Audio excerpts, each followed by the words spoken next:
Digamos que a dos de ustedes yo les digo, vean muchachos, me ayudan a jalar el escritorio de aquí a la otra aula y les doy un punto. Y entonces ustedes dos me dicen, claro, claro, profe. Usted y su compañero al lado. Y cuando ya vienen llegando, yo les digo, no, no, no, ese escritorio no es. Es este escritorio. Y este escritorio pesa 50 veces más que el que ustedes pensaron que yo ocupaba. ¿Lo harían ustedes por un punto? Bueno, tal vez haya un bienhechor por ahí que diga que sí. Pero es probable que dijeran, ah, no, profe, ese por un punto no, es por lo menos 3 puntos. Y entonces digamos que yo les digo, bueno, está bien, les doy 3 puntos. Y entonces empiezan ustedes a sacar ese chunchón del aula. Y estamos en esta aula de aquí, la primera aula. Y van saliendo y están todos emocionados entrando a la segunda aula cuando yo les digo, no, no, no, no, ahí no es. Cuando yo dije la otra aula, hablaba de la otra aula del otro lado del otro edificio.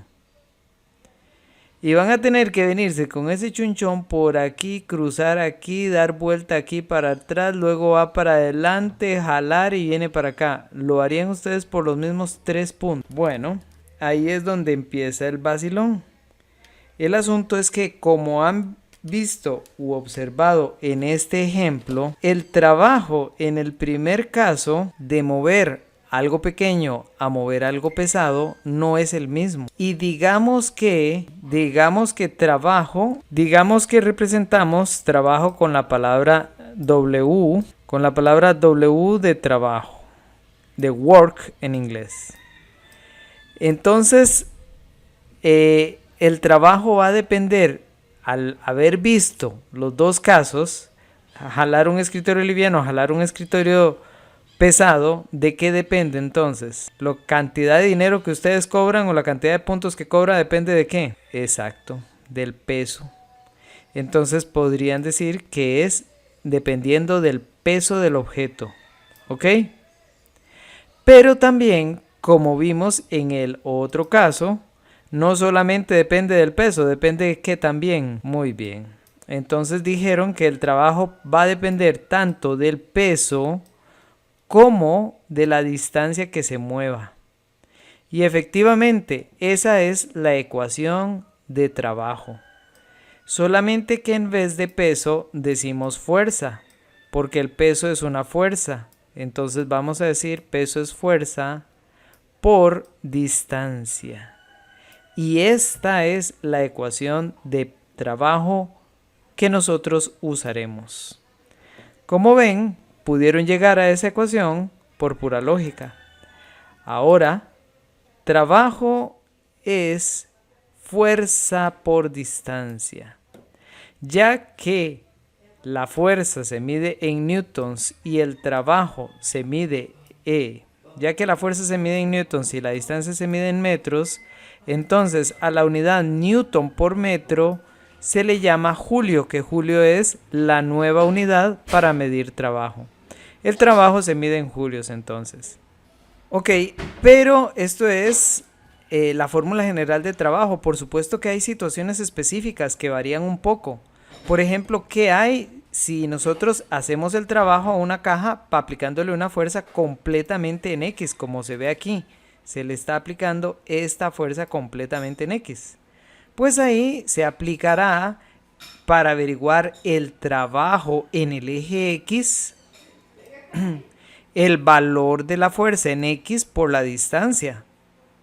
Ok, y si esta fuerza ya nos la están dando en X, perfecto, la utilizamos.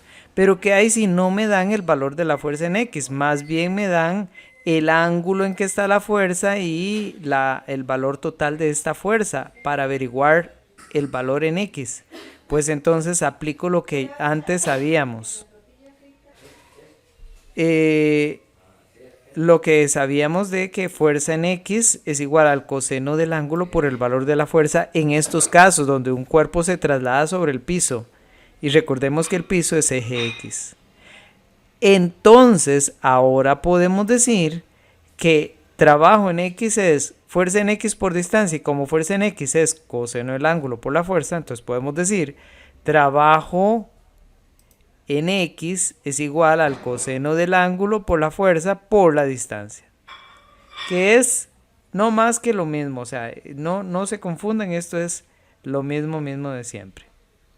Entonces solamente en este punto ya llevamos la fórmula general de trabajo, que es esta de aquí, y una fórmula específica cuando el trabajo nos lo dan por una fuerza que no está completamente en X, pero que la caja se mueve en X, entonces hay trabajo en X, tendremos que averiguar la fuerza en X.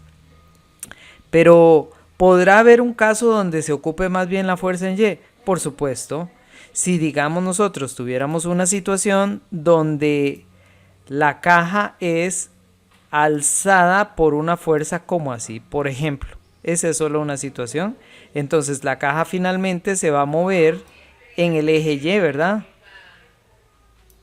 Y como la caja se mueve en Y, vamos a requerir averiguar el trabajo en Y. Y para Y nosotros usamos seno, la variable seno. Entonces ahora tenemos una tercera fórmula, que es la fórmula de trabajo en Y, con seno del ángulo por el valor de la fuerza.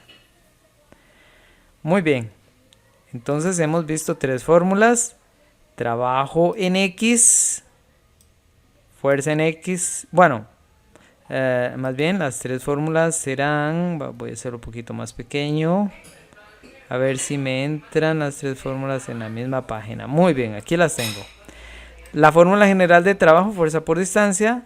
La de trabajo en X, fuerza en X por distancia, o coseno del ángulo por la fuerza por la distancia. Y la de trabajo en Y, que sería fuerza en Y por distancia, o seno del ángulo por la fuerza por la distancia. Tengo las tres ecuaciones.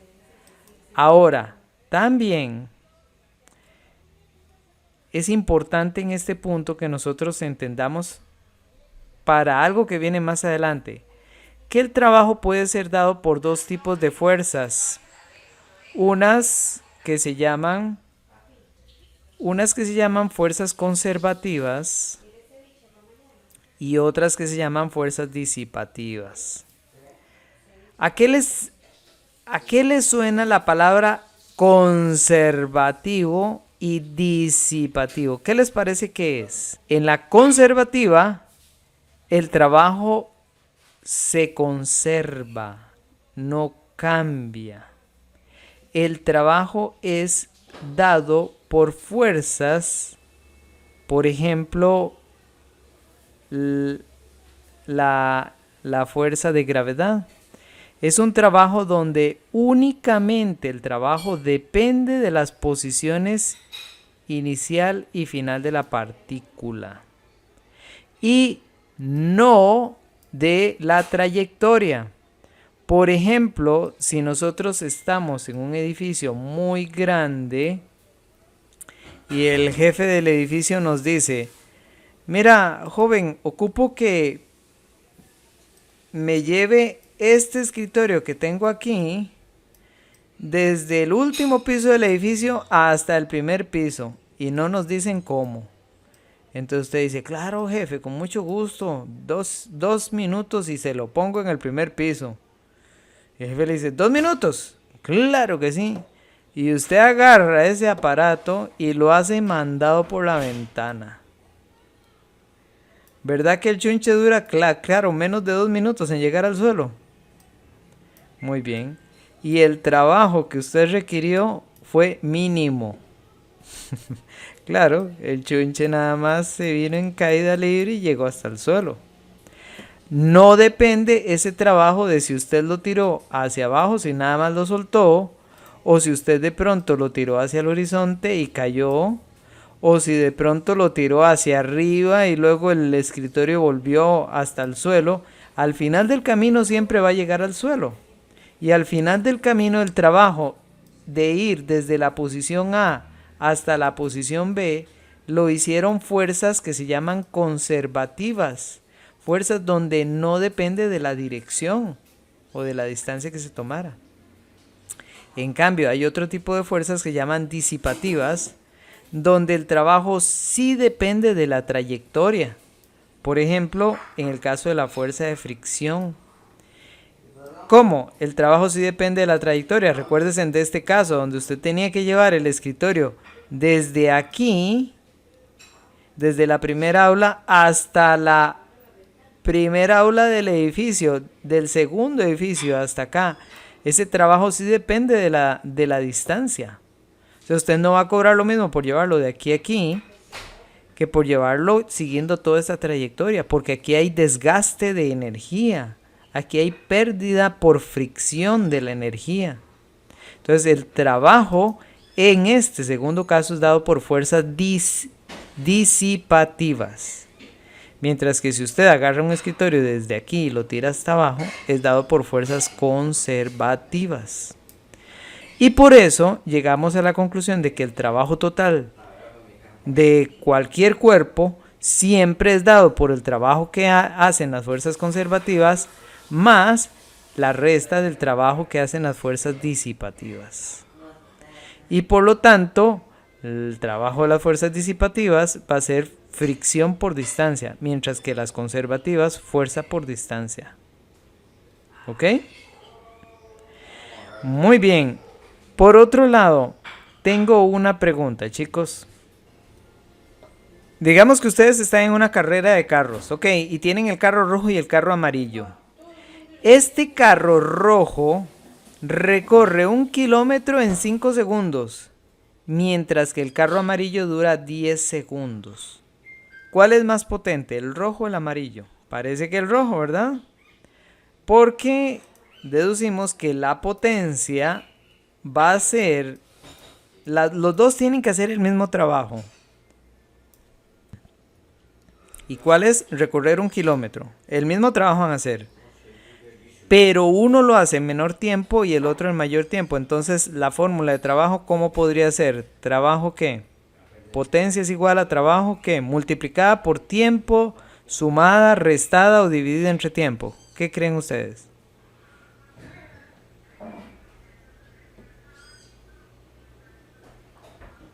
Exacto. Trabajo dividido entre tiempo. Eso significa que entre mayor tiempo dura un cuerpo en realizar el mismo trabajo, la potencia es menor. Vamos a ver si eso se cumple en este caso. Yo les dije que el carro rojo dura 5 segundos en recorrer 1 kilómetro. El amarillo dura 10. ¿Cuál es más potente de los dos? ¿El rojo o el amarillo? Me dijeron el rojo es el más potente. ¿Por qué? Porque duró muy poco tiempo en hacer el mismo trabajo. Eso significa que la potencia es mucha. Este concepto significa que son inversamente proporcionales, la potencia y el tiempo.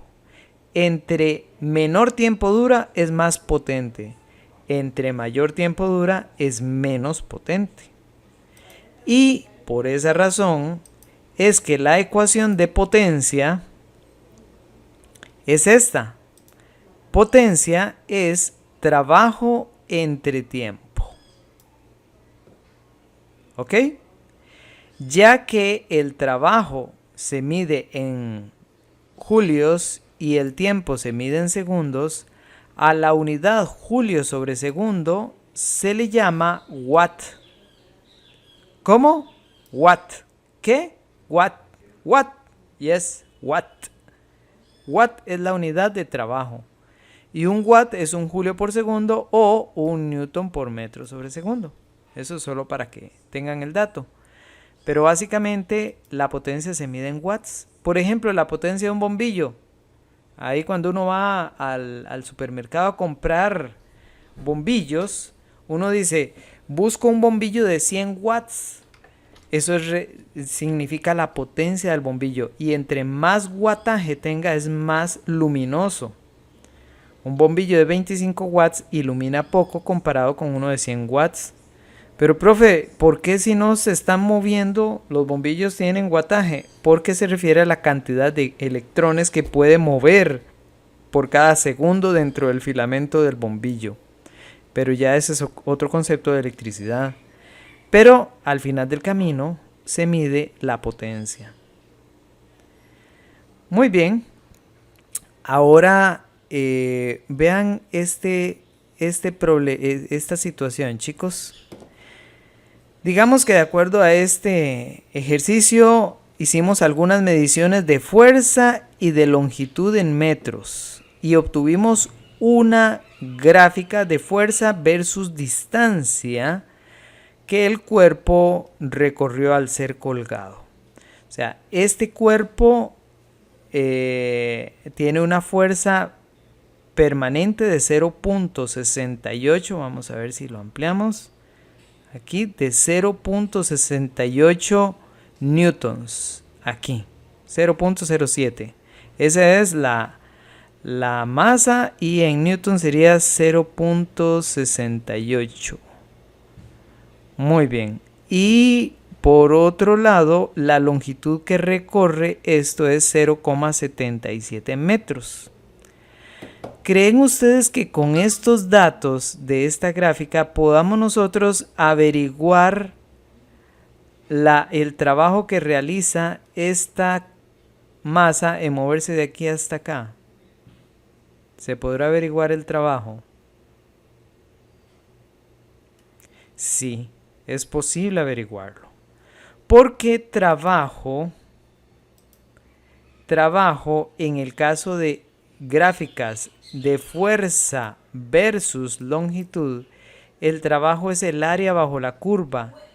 Y aquí, ¿qué figura se nos está formando? Parece un cuadrado, pero no es un cuadrado, es un rectángulo, un pequeño rectángulo. Entonces, lo único que haríamos es averiguar el área de todo este rectángulo. ¿Y cómo se averigua el área de un rectángulo? Sería nada más largo por ancho. Así es que cuando tengamos una gráfica de fuerza versus longitud y nos piden trabajo, solamente averiguan el área. Y eso aplica para cualquier tipo de gráfica. Por ejemplo, si les dieran en otro problema, en otro ejercicio, por ejemplo, una gráfica así. Ya que ustedes tendrían que averiguar el área pero de un triángulo. ¿Pueden ver el triángulo acá? Se cierra aquí, se cierra acá y entonces averiguan toda esta área aquí. ¿Con cuál fórmula? Base por altura entre 2. Entonces todo depende de la situación. Si, en palabras simples, si tienen una gráfica, fuerza, longitud, el área bajo la curva es el trabajo. Bien, ahora chicos pueden empezar ustedes con la práctica.